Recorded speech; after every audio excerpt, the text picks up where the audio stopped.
फटाफट इस वीडियो को लाइक कर दो, चैनल को सब्सक्राइब कर दो। कम ऑन बॉय, शुरू हो जाए।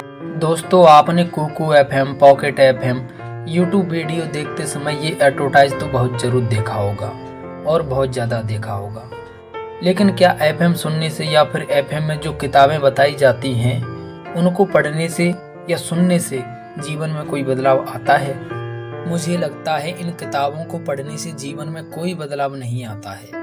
इस बात को मैं आपको प्रूफ करके भी दिखा सकता हूँ। आप दुनिया की सारी किताबों को फालतू मानते होंगे, लेकिन अपने धर्मों की किताबों को तो आप बिल्कुल ही फालतू नहीं मानते होंगे। क्या उन ग्रंथों को पढ़ने से आपके जीवन में कोई विचार पॉजिटिव या नेगेटिव होते हैं? अगर विचार पॉजिटिव या नेगेटिव होते भी हैं तो कुछ समय के लिए, लेकिन जो आपका स्वभाव पहले से बना हुआ है, जिस स्वभाव में आप जीते हैं, उस स्वभाव को आप नहीं बदल सकते।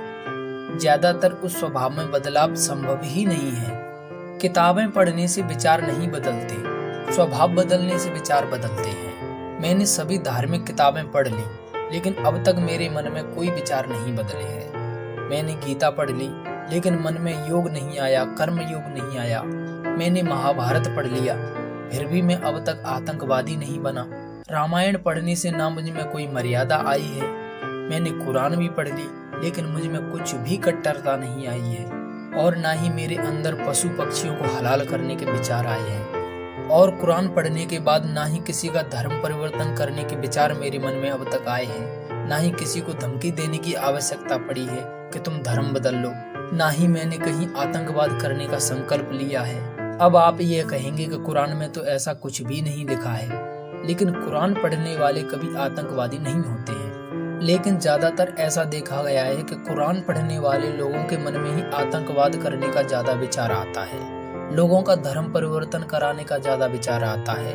अगर धर्म परिवर्तन कराने वाले लोगों की स्टडी की गई तो कुरान पढ़ने वाले लोगों में ही ऐसे लोगों की ज्यादा जनसंख्या मिली है। आतंकवादी ऐसे लोग होते हैं जिनका कोई धर्म नहीं होता है। लेकिन आप मुझे एक बात बताइए, कौन से धर्म में अटपटे नाम होते हैं? अल-कायदा, जैसे मोहम्मद, ऐसे नाम किस धर्म के लोगों के होते हैं? तो ऐसे ही धर्म वाले लोग ज्यादातर आतंकवाद की सपोर्ट करते हैं। अब मुझे नहीं पता ये लोग कुरान पढ़ते हैं या फिर बिना कुरान पढ़े ही आतंकवाद के विचार इनके मन में आ जाते हैं। लेकिन आतंकवाद का कोई धर्म नहीं होता है, ऐसा कुरान में कहीं भी नहीं लिखा है। जब नहीं लिखा है तो कुरान पढ़ने वाले इतनी कट्टरता के साथ दुनिया में लोगों का धर्म परिवर्तन क्यों कराते हैं? ये बात मेरे को समझ में नहीं आती कि शायद कुरान पढ़ने से इनके विचार बदल जाते हैं या फिर इनके धर्म में ही ऐसा विचार शुरू से ही इनके संस्कारों में दे दिया जाता है। एक बात और है, क्या इस्लाम को मानने वाले लोगों का खुदा इतना कमजोर है जो अपने धर्म की रक्षा खुद नहीं कर सकता? अगर दूसरे लोग उनके धर्म के बारे में कुछ कहते हैं तो वो लोग उसका गला काट देते हैं, तो क्या वो खुद अपने धर्म की रक्षा करते हैं? यदि धर्म इतना मजबूत है तो धर्म को खुद अपनी रक्षा करनी चाहिए, ना कि लोगों के सहारे धर्म को चलना चाहिए। बल्कि धर्म के सहारे लोग चलते हैं, लोगों के सहारे धर्म नहीं चलता है। मुझे नहीं लगता कि कोई भगवान किसी को सजा देता है, क्योंकि सजा देने का हक तो भगवान को होना चाहिए, मनुष्य को नहीं। जब मनुष्य ही सजा दे रहे हैं तो भगवान की क्या जरूरत है? कहने का मतलब ये है कि आप कोई भी किताब पढ़ो, किसी भी धर्म की किताब पढ़ो, लेकिन आपके विचार बिल्कुल भी नहीं बदलेंगे। जैसे आपके विचार जन्म से हैं वैसे के वैसे ही रहेंगे। विचारों को या तो केवल परिस्थिति बदल सकती है, या फिर आपका कोई मतलब कहीं छुपा है तो आपके विचार बदल सकते हैं। अपने मतलब को सिद्ध करने के लिए आप विचार बदल सकते हैं, या फिर आपकी मजबूरी आपके विचारों को बदल सकती है, अन्यथा कोई दूसरा रास्ता नहीं है। किताबों से केवल हम इतना सीख सकते हैं कि किताब में कोई बात अगर प्रैक्टिकल लिखी हुई है, उसमें लिखा है कि आप माचिस निकालो, माचिस में से एक तीली निकालो, उस पर रगड़ो तो आग लग जाएगी, ये बात एकदम सही है, आप ऐसा करेंगे तो ऐसा होगा। तो इस बात को कहते हैं प्रैक्टिकल बात। लेकिन धर्म ग्रंथों में ऐसी कोई भी बात नहीं लिखी है कि आप ऐसा करो तो ऐसा हो जाएगा। इसलिए इन सारी किताबों को मैं फिजूल मानता हूँ, और सिर्फ विज्ञान, गणित, ये सारी किताबें सही हैं, क्योंकि इनमें जो भी बात लिखी है वो सब प्रैक्टिकल आधार पर ही लिखी हुई है। बाकी सब धर्म ग्रंथों से मनुष्य का एक आधार बन गया है, उनके धर्म का एक आधार बन गया है, क्योंकि बिना आधार के सारे धर्म निर्धारित हो जाते हैं। जैसे आपकी आज वर्तमान स्थिति में आधार कार्ड पहचान है, वैसे ही इन किताबों का भी एक आधार है धर्म के लिए। तो इन किताबों का लोग सहारा लेकर अपने धर्म की बातें बताते हैं। सिर्फ इतनी ही इन किताबों की जरूरत है, बाकी जीवन में मार्गदर्शन करने के लिए कोई जरूरत नहीं है। अब आप कौन सी किताबों को सच्ची मानोगे? जिन किताबों में अंधविश्वास लिखा है उनको, या फिर उनको जिन किताबों में प्रैक्टिकल करके बातें लिखी गई हैं उनको?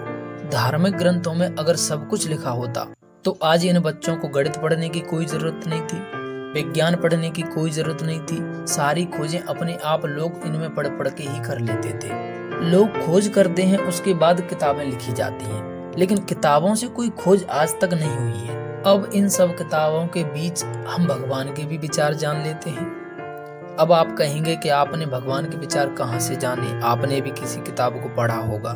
मैंने किसी किताब को नहीं पढ़ा। यदि दुनिया में भगवान है, सही भगवान है जो मनुष्यों ने नहीं बताया है, अगर मनुष्य किसी भगवान को दर्शाता है तो वो अपने हिसाब से दर्शाता है, तो मैं भी भगवान के विचारों को दर्शा रहा हूँ, अपने ही हिसाब से दर्शा रहा हूँ। लेकिन आपको अच्छी लगे तो आप उन विचारों को पसंद कर सकते हैं। तो भगवान के विचार क्या है कि प्रार्थना करना, छाती पीटना, ये सब एक ढोंग है, इसे बंद करो। आप दुनिया में जीवन जीने के लिए आए हैं, आप दुनिया में जीवन जीने के लिए आए हैं, तो आप जीवन का आनंद लो, खुशी में नाचो गाओ, लेकिन मेरे आगे छाती मत पीटो, ना ही कोई दिखावा करो। मैंने जो दुनिया आपके लिए बनाई है उस दुनिया में आप आनंद लें, और जो दुनिया आपने अपने लिए बनाई है, यानी मंदिर, मूर्तियां, मस्जिद, उन सब में आप जाना बंद करो, क्योंकि वह तो सब आपके ही निर्माण है, और आपके हर निर्माण में दुख जरूर होता है। और जो घर तुमने मेरे लिए बनाया है वो घर मेरा नहीं है, मेरा घर तो ये पूरा संसार है। आप पूरे संसार में ही मुझको देखो। आप अपनी इच्छा पूर्ति के लिए कर्म करो, जिन कर्मों से दूसरों के लिए आपत्ति विपत्ति ना आए। तुम्हारे साथ होने वाले हादसों का दोष किसी को देना बंद करो। तुम्हारे साथ कोई हादसा हुआ है तो आप किसी को दोष कैसे दे सकते हो? दोष देना भी दूसरों को बंद करो, और मुझे भी इसके लिए दोष मत दो। हे भगवान, आपने मेरे लिए क्या कर दिया? मैं तुम्हारे लिए कुछ भी नहीं करता हूँ। अगर मैं तुम्हारे लिए सब कुछ करता तो मैं तो तुम्हारे लिए सब कुछ अच्छा ही करता, तो तुम फिर मुझे क्यों दोष देते हो? मेरे नाम पर डराने वालों से भी आप डरना बंद करो। किसी के साथ न मैं न्याय करता हूँ, न मैं किसी के साथ अन्याय करता हूँ, और मेरे नाम पर जो आतंकवाद होता है उन सब का भी जिम्मेदार मैं नहीं हूँ। उन सब आतंकवाद में आपका ही मतलब छुपा हुआ होता है। मेरी खुशी के लिए ना मेरी पूजा करो, क्योंकि मैं किसी से कभी नाराज ही नहीं होता हूँ। नाराजगी तो आपके अंदर होती है, आप ही किसी से नाराज होते हो। तो ये नाराजगी का शब्द आपने मेरे लिए इस्तेमाल कर लिया है, तो आपको लगता है कि मैं किसी से नाराज होता हूँ। ऐसे भ्रम में भी आप बिल्कुल मत रहो, क्योंकि मैं ना किसी से नाराज होता हूँ, ना किसी से प्रसन्न होता हूँ। मुझसे माफी मांगना भी बंद करो। अपने पापों का प्रायश्चित आप खुद कर सकते हो, क्योंकि पाप आपने किए हैं तो मैं माफ करने वाला कौन होता हूँ? जब आपका स्वभाव आपको संचालित कर रहा है तो आप जैसे हैं वैसे ही रहेंगे। ना मेरे नाम की किसी किताब को पढ़ने से आपके विचार बदल पाएंगे। आपके अंदर के विचार ही आपको बुरा और भला बनाते हैं। बस आप इसी बात को अपने अंदर गहराई से समझने की कोशिश करो। ना ही मैंने आपके पाप को सजा देने के लिए नर्क जैसी कोई जगह बनाई है। अपने मन को प्रसन्न करने के लिए आप बुरा काम करते हैं तो सजा के हकदार भी आप ही हैं। आप ऐसा कोई काम ना करें जो आपको अपने लिए पसंद ना हो।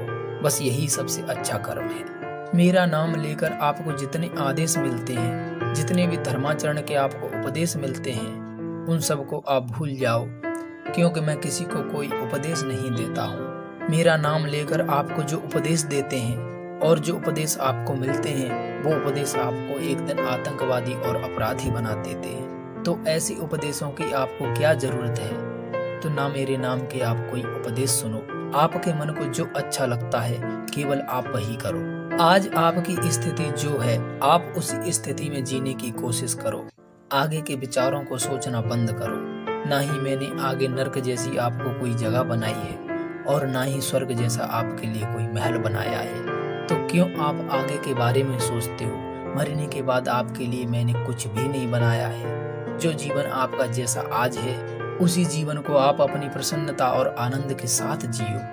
उसी में आप आनंदित रहो। आपके पापों का हिसाब करने के लिए ना कोई मैंने आदमी रखा हुआ है, सब कुछ आप ही तो हैं। ऐसे जियो कि आज के बाद कोई जीवन है ही नहीं, इसी जीवन में सारे आनंद ले लो, लेकिन उन आनंदों में दूसरों की कभी क्षति नहीं होनी चाहिए। मेरी सलाह तो यही है, जो जीवन मैंने आपको बताया है उस जीवन को आज़ादी के साथ जियो और मुझ पर भी विश्वास करना बंद करो। विश्वास तो अपने आप पर करो, मुझ पर विश्वास करने से आपको खुशी नहीं मिलेगी जो आपके साथ है।